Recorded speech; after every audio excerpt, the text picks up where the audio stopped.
मोहित हो गए, सबका मन हुआ कि हम इनसे विवाह कर लें।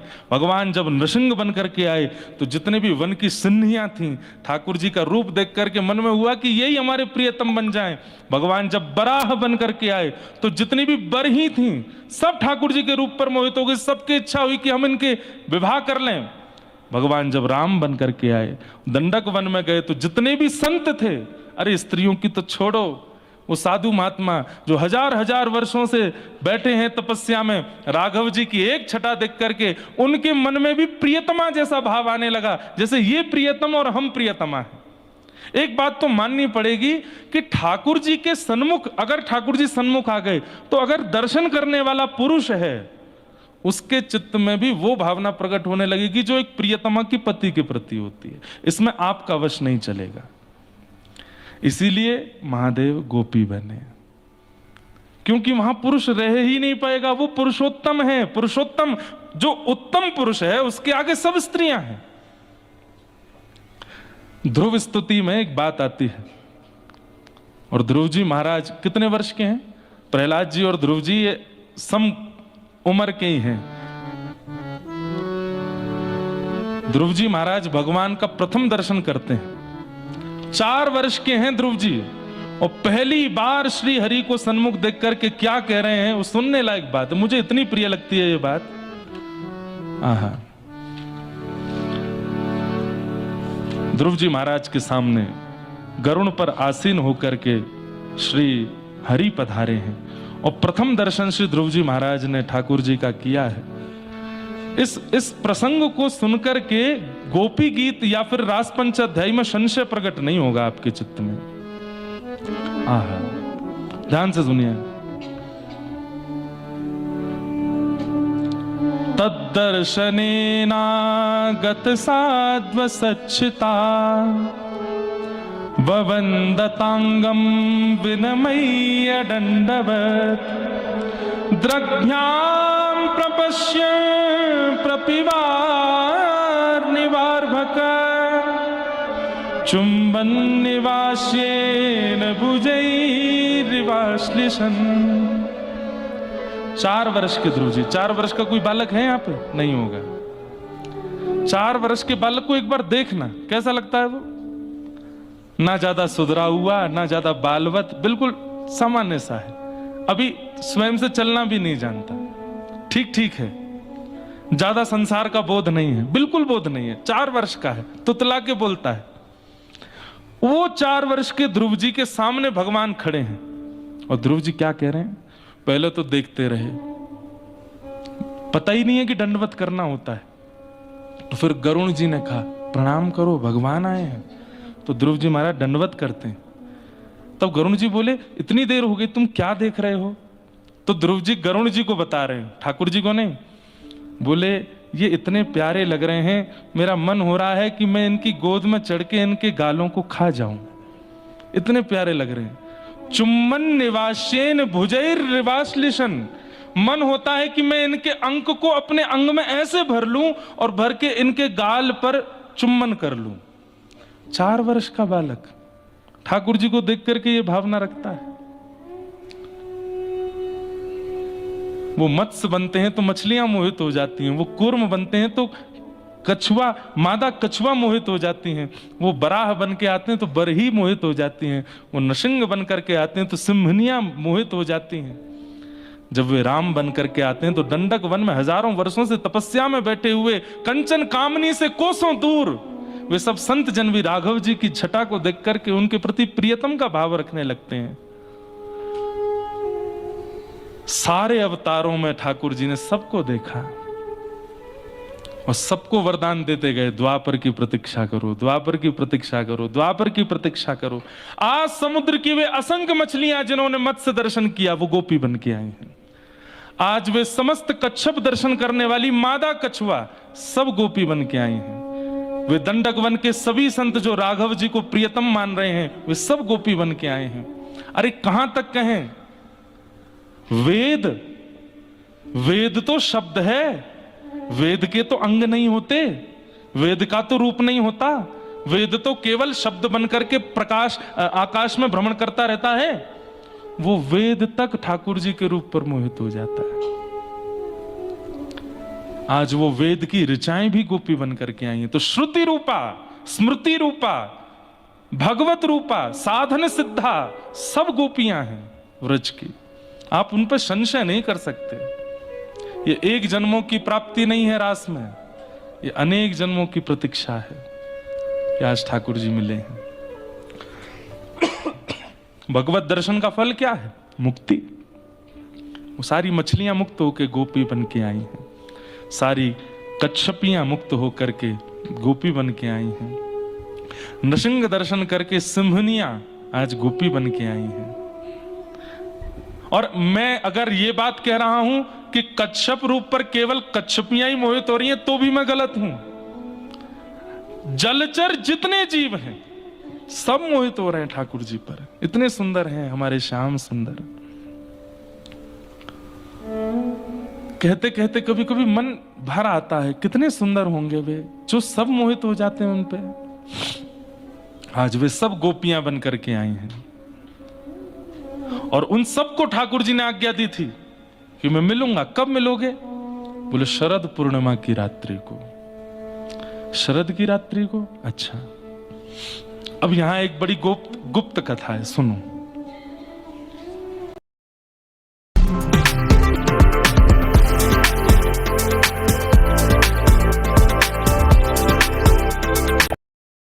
गुप्त कथा है, सुनो।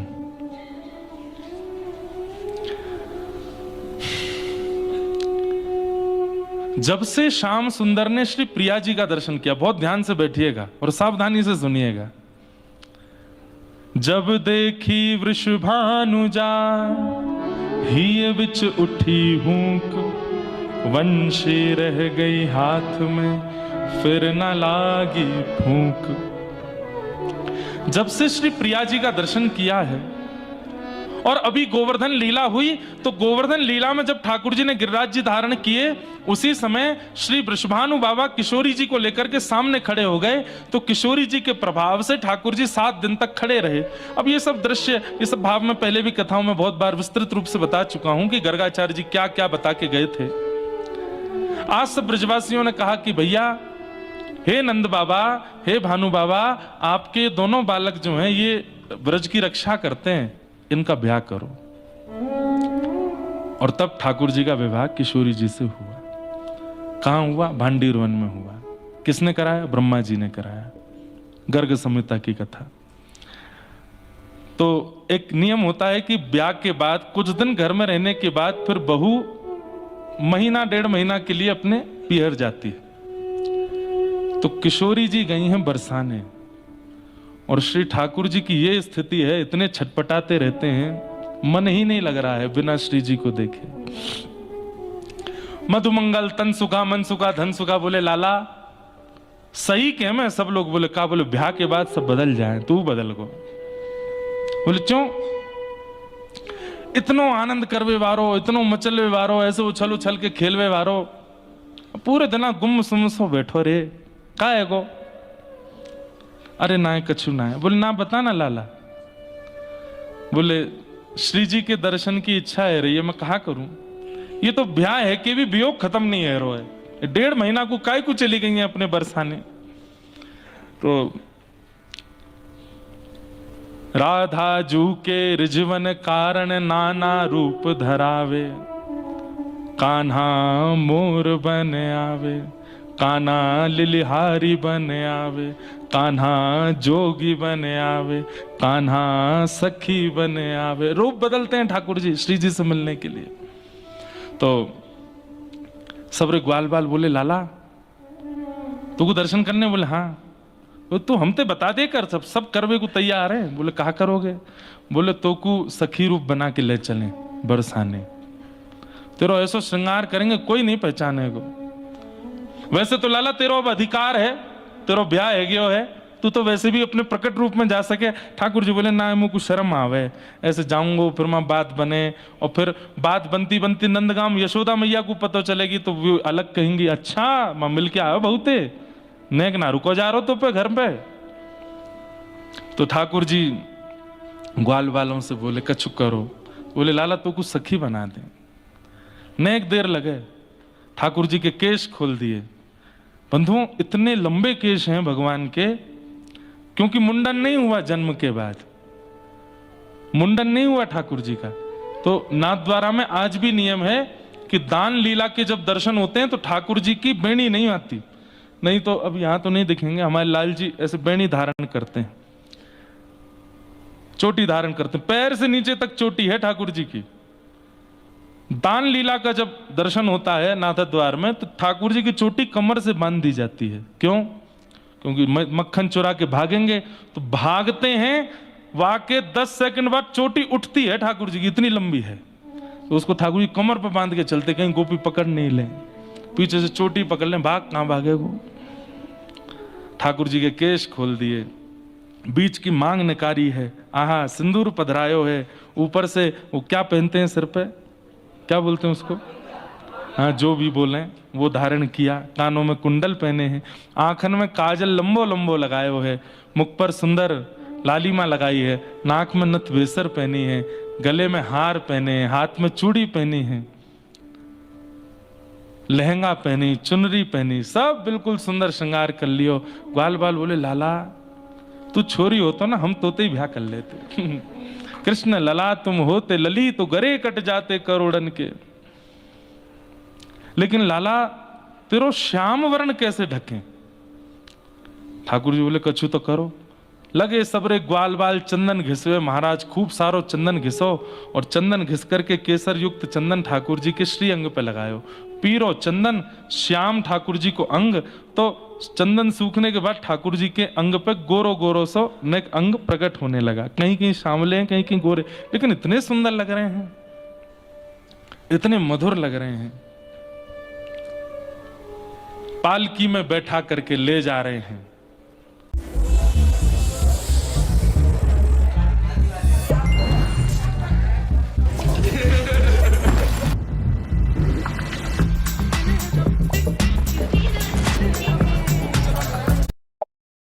पालकी में बैठा करके ले जा रहे हैं सबरे ग्वाल बाल ठाकुर जी को श्री जी से मिलाने के लिए।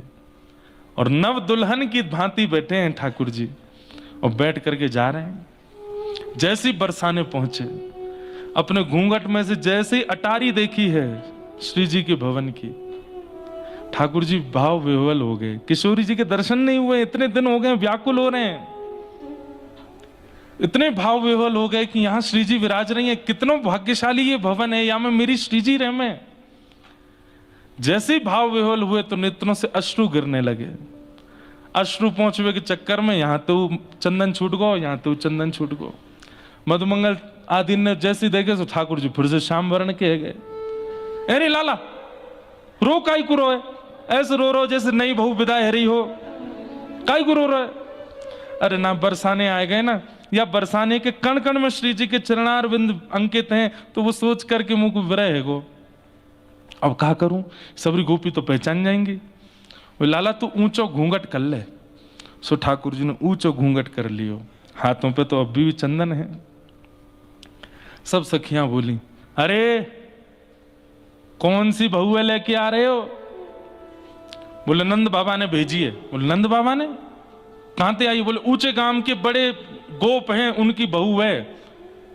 हम सब नंद बाबा ने आज्ञा करी या कुछ जाए कि श्री जी को दर्शन करा के लाओ, तो श्री जी को दर्शन करावे लाए। अच्छा मुक्त दिखाओ या को। बोले वो पतिव्रता नारी है, पति के अलावा कोई को मुख ना दिखाए, हमने ना देखो वा को मुंह, तुम्हें दिखावेगी, ज्यादा से ज्यादा श्री जी को दिखावेगी और कोई को नहीं। सब गोपी बोली यहां से आगे आप लोगों का प्रवेश नहीं है, लाओ पालकी हम उठावे। सब ग्वाल वाल छोड़ दी। अब ललता विशाखा आदि सब सखियां पालकी में लेके ठाकुर जी को भीतर पहुंची, अंतःपुर में पहुंची। श्री जी बोले अरे ये तो कोई बड़ी सुंदर गोपी आई है, बड़ी सुंदर साज श्रृंगार किए न, मुख तो दिखाओ। तो ठाकुर जी अपने घूंघट पकड़ के सिर हिलामे। बोले क्यों? तो ललता विशाखा को इशारों करें, बोल भी नहीं रहे, आवाज से पहचान जाएंगे सबरी। अच्छा इन सबन को बाहर करूं, केवल मुख को मुख दिखाओगी? बोले हाँ।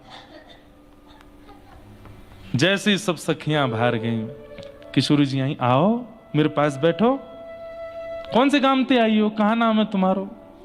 ठाकुर जी पालकी से उतर के चल रहे हैं तो श्री जी कहें आहा बड़ी मस्तानी चाल है, बड़ी मधुर चाल है।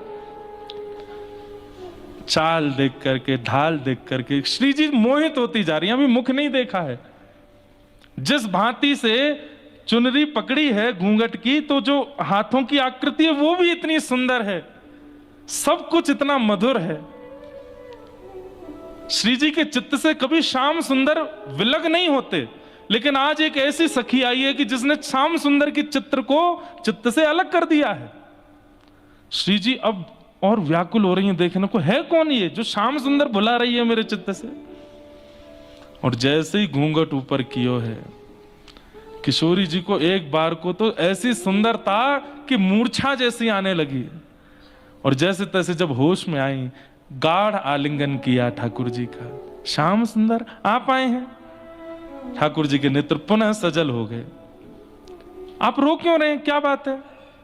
विवाह करा दियो सब ब्रजवासी ने, लेकिन फिर भी हमारा वियोग नहीं जा रहे हो। हे श्यामाजू, आप चलो ना नंद भवन में, कैसे रहूंगा वहां, मुंह पे रहो नहीं जा रहे है, और कितने दिन लगेंगे, और ये वियोग क्यों आवे मेरे जीवन में? ऐसा कोई उपाय बताओ कि आपको वियोग मेरे जीवन से कभी जावे नहीं। गोपियां ही नहीं रोती ठाकुर जी के विरह में, ठाकुर जी भी विरही होते हैं। श्री जी बोली, देखो आप अपनी प्राप्ति का कारण स्वयं नहीं बता सकते, आपके भक्त बताएंगे। ऐसे मैं अपनी प्राप्ति को कारण स्वयं कैसे बताऊं, वो तो ललिता बतावेगी। नहीं, उनको भीतर मत बुलाइए, मजाक बनाएंगी मेरो। ठाकुर जी बोले, बुलानी तो पड़ेंगी। श्री जी बुलवाई, ललिता विशाखा भीतर आई, और जैसे ही बगल में बैठे श्याम सुंदर गोपी भाव में श्यामा सखी बन के आए।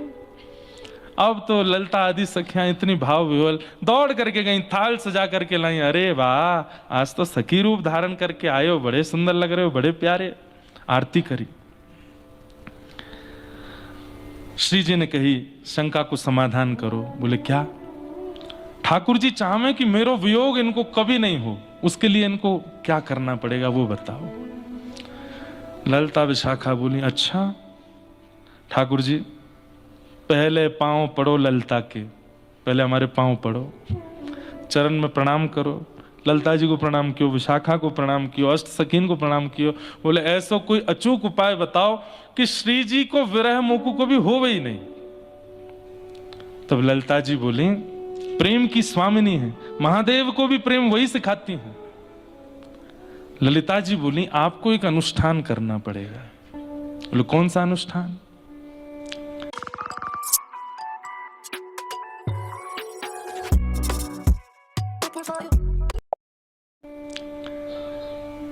बोले वंशी देवी की आराधना करनी पड़ेगी। बोले कैसी आराधना? बोले नित्य अपने अधर पर धारण करो, अपनी कोमल उंगलियों से उनके छिद्रों को आच्छादित करो, अपनी नाक के मोती से उनके ऊपर छत्र चवर करो, और केवल किशोरी जी को स्मरण करके वंशी बजाओ। महीना डेढ़ महीना तक आपको यही उपासना करनी पड़ेगी, यही आराधना करनी पड़ेगी। इसी आराधना के फल में आपको फिर वंशी देवी की कृपा से श्री जी को आह्लादनी स्वरूप प्रकट होकर के आशीष देगो, तब आपकी आराधना सफल होगी। तब ठाकुर जी ने वंशी देवी की अनुष्ठान किए हैं। एकांत में बैठ करके केवल और केवल वंशी पर राधा नाम ही गाते हैं ठाकुर जी, दिन रात केवल राधा राधा राधा राधा, और उसी भाव से वंशी बजाते हैं। ना गैयाओं के लिए आज वंशी बजी है, ना गोपियों के लिए, ना ग्वाल बालों के लिए, ना यशोदा मैया नंद, आप किसी के लिए वंशी नहीं बजाते हैं। वंशी केवल किशोरी जी, अनुष्ठान चल रहा है ठाकुर जी का। मास पर्यंत ठाकुर जी ने अनुष्ठान किया। राधा नाम में वंशी की ध्वनि जब की है, तब मास पूर्ण होने के बाद किशोरी जी प्रकट हुई, और किशोरी जी ने कहा, श्याम सुंदर, आगे की लीला में आपको व्रज से भी जाना पड़ेगा, फिर मेरा वियोग कैसे सहोगे? तब ठाकुर जी भाव विह्वल होकर के चरणों में गिर गए। हे श्यामाजू, आप मेरी आह्लादनी शक्ति हैं, आप चाहें तो मेरे जैसे अनेक निर्माण करके आगे की लीला में भेज सकती हैं। ऐसा कुछ कीजिए ना कि आगे की लीला कोई और करे और मैं सदा आपके पास ही रहूं। किशोरी जी बोली, वो तो संभव होगा, आपका प्रभाव स्वरूप और स्वभाव स्वरूप दो प्रकट होंगे। स्वभाव रूप से आप सदा यही निवास करोगे, प्रभाव रूप से मथुरा द्वारिका की लीला करोगे, लेकिन वह प्रभाव स्वरूप भी मेरे विरह में बहुत व्याकुल हो जाएगा। तब क्या करेंगे? तो बोले एक ऐसी स्मृति हम प्रकट कर देते हैं जो स्मृति आपके चित्त का कभी त्याग नहीं करेगी, और उस स्मृति से मेरा वियोग सदा आपको आनंदित करता रहेगा। और वो स्मृति क्या होगी? बोले महारास। हम आपके साथ महारास करेंगे, और महारास के भाव से आपके चित्त में एक ऐसी स्मृति प्रगाढ़ हो जाएगी, जब जब नेत्र बंद करेंगे तब तब वह महारास की झांकी दिखा करेगी। तो व्रज से आगे की लीला में भी जब आप जाएंगे वो महारास आपके चित्त में रहेगा, और आप आगे की लीला भी कर पाएंगे, और मेरे स्मरण में वियोग में जब जब याद आएगी तो उस महारास का चिंतन करके शांत भी हो जाएंगे। कब करेंगे ये रास? बोले शरद पूर्णिमा पर। तब किशोरी जी ने ठाकुर जी को वरदान दिया है कि हम आपके संग महारास करेंगे। तब ठाकुर जी को किशोरी जी ने आज्ञा की, जैसे मेरा विरह आपको होता है, आपका विरह भी अनेकों को है, आप भी उन सबको आमंत्रित करो, और महारास में जो भी आपके विरही हैं सबको बुला करके सबके चित्त में ये महारास की स्मृति स्थापित करो। योग मायाम उपाश्रित, इस प्रकार महारास की योजना बनी। ये महारास, ठाकुर जी महारास के तुरंत बाद कंसवध के लिए निकल जाते हैं मथुरा। क्यों? क्योंकि बिना महाराज की उसकी स्मृतियों को चित्त में लिए द्वारिका नहीं पहुंच पाएंगे। वो कंसवध नहीं कर पाएंगे, महाभारत का युद्ध नहीं करा पाएंगे। एकांत में बैठे बैठे वो स्मरण करते रहते हैं। भाई इतना सुंदर रिंगटोन कहां से लगाया? सनातन ऐप से। सनातन ऐप? हाँ सनातन ऐप। नहीं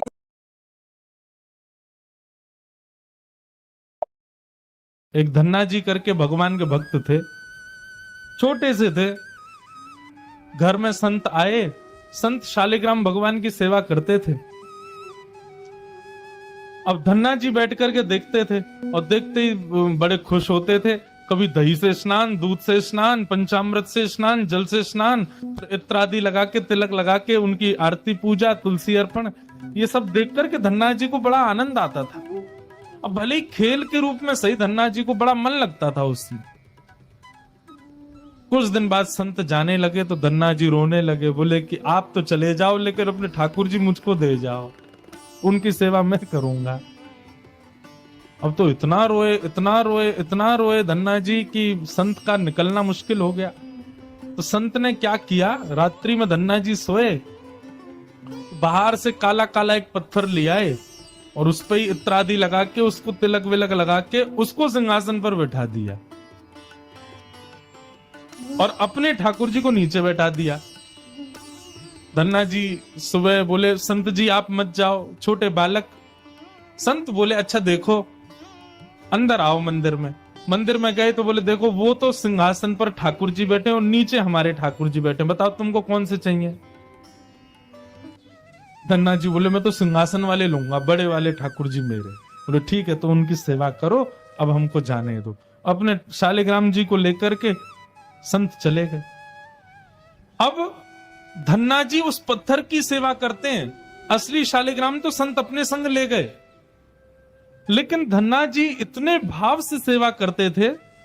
महाराज लाल तिलक लगाने के लिए माँ ने रोली नहीं दिलाई तो ईंट ले आए, ईंट को घिस करके उसी से लाल लाल रोली बना दी, वही लगाते। भोग धराने के लिए फल तोड़ लाते। मतलब सेवा की व्यवस्था नहीं होती थी तो धन्ना जी कैसे ना कैसे करके करते थे। छोटे से बालक हैं, खेल खेल में सेवा करते थे।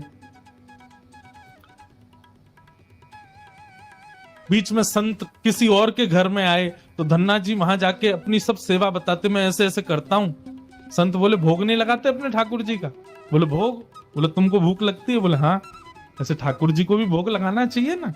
छोटे बालक को ऐसे ही समझा दिया। अब तो धन्ना जी ने माँ से आज बढ़िया खिचड़ी बनवाई, कड़ी बनवाई, रोटी सब्जी बनवाई और भोग लगा के ले गए ठाकुर जी के पास। संत ने बताया था पर्दा करके भोग लगाना। पर्दा लगा दिया, भोग ठाकुर जी के सामने धर दिया। धन्ना जी बार बार पर्दे में से देखें, खा ही नहीं रहे, ठंडा हो जाएगा भोग। ठाकुर जी खा लो जल्दी से। देखो बढ़िया गरम गरम कड़ी लाया हूं और खिचड़ी बनाई, मैया ने घी डाला उस पर, पालो प्रेम से। बहुत देर हो गई, ठाकुर जी नहीं पाए तो धन्ना जी वहीं लेट गए। बोले आप नहीं पाओगे तो मैं भी नहीं पाऊंगा, मैं भी भूखा ही रहूंगा फिर। अब इतना सहज सरल प्रेम धन्ना जी का। भूखे प्यासे धन्ना जी पड़े हैं नीचे, छोटा सा बालक है, ठाकुर जी से देखा नहीं गया। इतने में ही महाराज लेट गए धन्ना जी, उनको चटकारों की आवाज आने लगी। चटकारे, जैसे कोई आदमी को ज्यादा स्वाद आए तो अपनी उंगलियां चाटता है ना, तो जब चट चट आवाज आती है चाटने पर, ऐसे चटकारों की आवाज आई। धन्ना जी बोले ये चटकारे कहां से आ रहे हैं? जैसे ही पीछे देखा पर्दा खोल करके तो नन्हे से बाल गोपाल प्रकट हो गए हैं और धन्ना जी के सुंदर प्रसाद को स्वीकार कर रहे, पा रहे हैं। असली शालिग्राम नहीं थे धन्ना जी के, पत्थर की सेवा करते थे, लेकिन भाव और विश्वास इतना ठाकुर जी के प्रति, ठाकुर जी प्रकट हो गए। अब धन्ना जी थोड़े बड़े हो गए तो घर की गैयाएं चराने जाते थे और अपने ठाकुर जी को जेब में धर के ले जाते थे। और गैया जब चरती थी तो पेड़ के नीचे बैठ के ठाकुर जी को निकाल लेते और कहते ठाकुर जी अब कोई ना है, प्रकट है जाओ। सो ठाकुर जी प्रकट हो जाते, धन्ना जी के साथ खूब लीला करते। एक दिन ठाकुर जी ने धन्ना जी से कहा आज गाय चराने नहीं जाओगे? बोले आज हमारी बुआ जी आई हैं, घर में बहुत सारे मेहमान आए, आज हम नहीं जाएंगे। तो ठाकुर जी बोले एक काम कर, गैया गांव से बाहर ले जा और मोकू भी बाहर पधराया, तेरी जगह आज गैया मैं चराया आऊंगा। तो यही हो लगा। अब थोड़ी दूर तक धन्ना जी जाते, उसके बाद ठाकुर जी को बाहर निकाले, प्रकट जाते, गैया चराने ठाकुर जी जाते। आज 11-12 साल हो गए, वो संत आए जिनके शालिग्राम जी की सेवा थी। संत जैसे आए, धन्ना जी ने प्रणाम किया,